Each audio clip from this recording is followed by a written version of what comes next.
Hey guys, तो venom leather भी carnage का सेकंड ट्रेलर आ चुका है और इस ट्रेलर से इतना तो समझ आ गया कि ये मूवी हार्डकोर होने वाली है और कार्नेज जैसे कैरेक्टर को जस्टिस देने के लिए इस मूवी का हार्डकोर होना जरूरी भी है।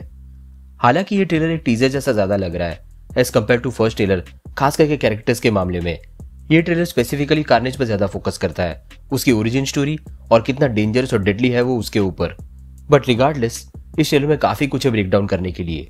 शुरू करने से पहले अगर आप इस चैनल पर नए हो तो सब्सक्राइब जरूर कर लेना सो दैट आपको हमारे लेटेस्ट वीडियोस की अपडेट्स रेगुलरली मिल सके।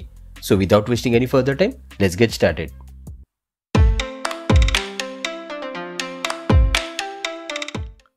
तो ट्रेलर की शुरुआत होती है एडी के इस शॉट के साथ जहां वो बाइक पर बैठा है और काफी इमोशनल फील कर रहा है। ये शायद मूवी के स्टार्टिंग में हो सकता है जब उसे पता चलता है कि एन की एंगेजमेंट हो चुकी है, जिसका शॉट हम ट्रेलर के फाइनल सीन में देख सकते हैं, क्योंकि यहाँ दोनों सीन्स में एडी ने सेम कलर की जैकेट पहनी है। और एक और शॉट है इस ट्रेलर में जो एडी को रात को बाइक पे जाते हुए दिखाता है। वो सीन भी इसी एंगेजमेंट रिंग वाले सीन का कंटिन्यूएशन लग रहा है। हम वेनम को यहाँ स्पाइडरमैन पोज में देखते हैं जो बुरे लोगों पर नजर रख रहा है। इससे लग रहा है कि वेनम ने अब विजिलेंटी का रोल अपना लिया है। उसके तरीके अभी भी वायलेंट ही है, लेकिन अब वो सिर्फ बुरे लोगों को नुकसान पहुंचा रहा है। और फिर आगे हम देखते हैं कि वेनम के गुस्से को कंट्रोल में रखने के लिए एडी ने घर पर ही कुछ चीजें रखी है। एक तरह का एंगर मैनेजमेंट सिस्टम बनाया है उसने, लेकिन अभी भी वेनम और एडी सेम पेज पर नहीं है। वेनम को फ्रीडम चाहिए और क्योंकि बाहर ज्यादा लोगों को नहीं पता इस सिम्बियोट के बारे में, तो एडी जितना हो सके वेनम को छुपा के रखने की ट्राई कर रहा है। फिर आगे हम रेवनक्रॉफ्ट इंस्टीट्यूट को देखते हैं जिसमें सारे बड़े बड़े स्पाइडरमैन विलेंस को कैप्चर करके रखा गया था कॉमिक्स में। इस हॉलवे में हम लेफ्ट और राइट साइड पर कई सारे सेल्स देख सकते हैं जिसमें शायद कोई दूसरा स्पाइडरमैन विलेन भी दिख जाए मूवी में। So let's see. अगले शॉट में हम श्रीक को देख सकते हैं जो एक ग्लास के सेल में बंद अपने सुपरसोनिक पावर्स की वजह से, लेकिन यहाँ पर उसके चीखने का कुछ रीजन लग रहा है क्योंकि उसके हाथ में एक न्यूज़पेपर है जिसको अगर हम ध्यान से देखें तो वहां पर कैसिडी लिखा हुआ है। अब या तो ये न्यूज एडी ब्रॉक ने लिखी हो सकती है क्लीटस कैसिडी के किसी क्राइम के ऊपर, या तो ये न्यूज कैसिडी के कार्नेज में कन्वर्ट होने के बाद फरार होने की हो सकती है। कॉमिक्स में क्लीटस और श्रीक दोनों लवर्स थे, लेकिन यहाँ लग रहा है कि उनकी रिलेशनशिप काफी कॉम्प्लिकेटेड और वॉलेटाइल होगी, क्योंकि आगे ट्रेलर में एक और शॉट हम देख सकते हैं जहां श्रीक फिर से चिल्ला रही है कार में और उसके सामने कार्नेज टूटी हुई विंडशील्ड के आगे। तो ये रिलेशनशिप काफी क्रेजी होने वाली है दोनों की।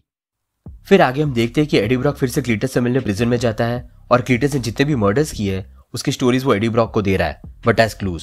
जिसमें से एक क्लू हमें यहाँ नीचे दिखता है जहां लिखा है to the the strife was given between the suffering. ये एक्सेप्ट प्रोमीथियस नाम की पोएम से लिया गया है जो कि एक्चुअली प्रोमीथियस नाम के टाइटन पे बेस्ड है, जो ग्रीक माइथोलॉजी में बहुत फेमस था ग्रीक गॉड से पावर लेके ह्यूमैनिटी को देने के लिए। इससे हमें यहाँ क्लीटस की मेंटालिटी समझ में आती है कि वो सोसाइटी को कैसे देखता है। उसके हिसाब से कंट्रोल किसी हायर अथॉरिटी के पास नहीं होना चाहिए और आजादी सबके पास होनी चाहिए। ऑब्वियसली वो अपनी ही बात कर रहा है यहाँ पर और वो आजाद होना चाहता है। उसे already serial killer of the century बताया गया इस आर्टिकल में, तो हम समझ सकते हैं कि किस हद तक उसका माइंड ट्विस्टेड है और आजाद होने के बाद क्या करेगा वो। एंड ऑफ कोर्स ये पूरा आर्टिकल डेली ब्यूगल पर है जहां एडी काम कर रहा है इस वक्त, और ये डेली ब्यूगल का लोगो टोबी मैगवायर के मूवीज का है, लेकिन अभी भी लग रहा है कि ये सिर्फ टोबी मैगवायर के मूवी को रेफरेंस कर रहा है, लेकिन ये उसी यूनिवर्स में नहीं है क्योंकि ऑलरेडी एक एडी ब्रॉक एग्जिस्ट करता है इस यूनिवर्स में। फिर आगे हम देखते हैं कि क्लीटस सिर्फ और सिर्फ एडी को अपनी सारी स्टोरीज बता रहा है और उसके बाद हम देखते हैं कि क्लीटस लिटरली एडी का हैंड बाइट कर लेता है। इसका मतलब है कि उसे ऑलरेडी पता है कि एडी के पास एक सिम्बियोट है। उसने इतने सारे इंटरव्यूज के दौरान कहीं ना कहीं सिम्बियोट को देख लिया होगा और इस बार मौका देखते ही उसने अटैक कर दिया एडी पे। इसीलिए अब तक वो सिर्फ अपनी स्टोरीज एडी को बता रहा था, वो भी क्लूज में, सो दैट एडी बार बार उसके पास जाए उन क्लूज को सॉल्व करने के लिए। फिर आगे हम देखते हैं कि सिम्बियोट क्लीटस से भी बॉन्ड हो रहा है और वो भी सिर्फ बाहर से नहीं बल्कि ब्लड और सेल्यूलर लेवल पे, और इसी सेल्यूलर बॉन्डिंग की वजह से क्लीटस लिटरली अपना शेप रिफॉर्म कर सकता है और कार्नेज बन सकता है।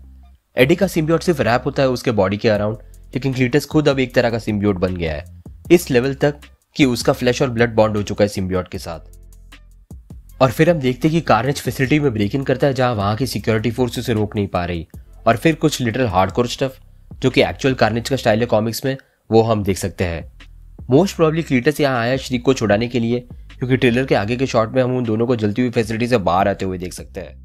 फिर आगे हम एक हेलीकॉप्टर को देख सकते हैं कार्नेज पर अटैक करते हुए जहां कार्नेज एक कार पर खड़ा है, और इसी का कंटिन्यूएशन आगे का शॉट जहां कार्नेज वापस क्लीटस में बदल चुका है और उसके साथ श्रीक भी है उस कार में। उसके बाद हम देखते हैं कि एन की फोटो जो शायद एडी ने अपने पास रखी है उसे शायद श्रीक देख रही है अब, यानी कि मूवी में एक पॉइंट पर श्रीक एडी के घर में घुस आई होगी। अब ये इसलिए हो सकता है क्योंकि उसे एडी के बारे में डेली ब्यूगल के क्लीटस पर लिखे स्टोरीज के बारे में पता चला होगा, और एडी और श्रीक के बीच की ये मीटिंग काफी इंटरेस्टिंग हो सकती है और शायद क्लाइमैक्स के लिए भी पाइवोटल साबित हो सकती है, क्योंकि उसके सुपरसोनिक पावर से लग रहा है कि वही कार्नेज को डिफीट करेगी एंड में वेनम के साथ। फिलहाल ये सिर्फ एक थियरी है और काफी चांसेस है कि वो और कार्नेज मिलकर वेनम के अगेंस्ट लड़े क्लाइमैक्स में।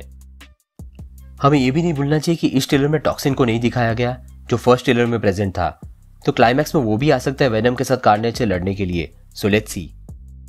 फिर आगे हम फाइनल फाइट का ग्लिम्स देख सकते हैं इस चर्च में कार्नेज और वेनम के बीच, जहां थोड़ा कॉमेडी एलिमेंट भी डाला गया है। वेनम कार्नेज के रेड कलर को देख के डर जाता है।